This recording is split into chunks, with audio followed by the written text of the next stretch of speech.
Number two, the effect Imam Hussain had on Gandhi. Gandhi affected Martin Luther King. Gandhi affected Nelson Mandela.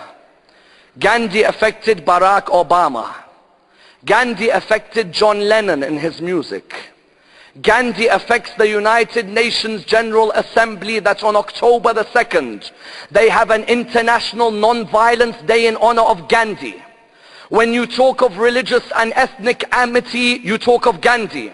When you talk of peaceful resistance, you talk of Gandhi. When you talk of speaking out against foreign invasion, you talk of Gandhi. When all of these were affected by Gandhi, did anyone ever ask who was Gandhi affected by? Because when you read the works of Gandhi, you find Gandhi himself comes forward. What does he say? He comes forward and says, I learned how to achieve victory while being oppressed through the lesson of Imam Hussain A.S. I learned how to achieve victory while being oppressed. Because Gandhi was born in which century? He was born in the 19th century and he died in the 20th century. He saw colonial rule. He saw a country completely have an upper hand on his own country.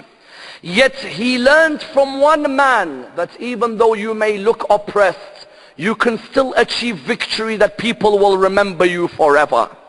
He said, I learned how to achieve victory while being oppressed from Imam Hussain. Then he has an absolutely stunning line.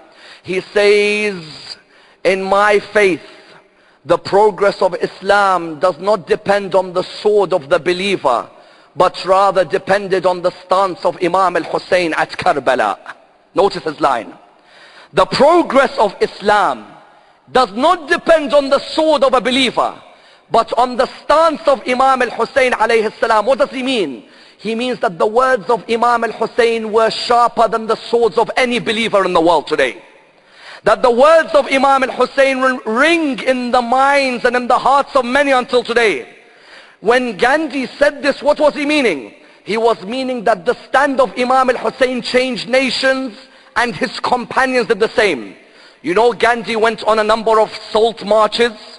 Until today, the salt marches are studied.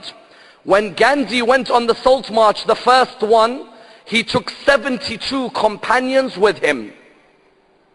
Someone said to him, Gandhi, why 72? He said, because Hussein ibn Ali took 72 with him. And those 72, their names are still loud until today. I want my 72's names to be loud until forever. Notice, 72 people have an effect on a non-Muslim in India. That his whole salt march is based on the number 72. In the same way, Hussein's 72 are eternal. I want my 72 to be eternal as well. Tell me, in every history syllabus in the world today, people read about Gandhi. But do any of those syllabus mention who Gandhi was inspired by?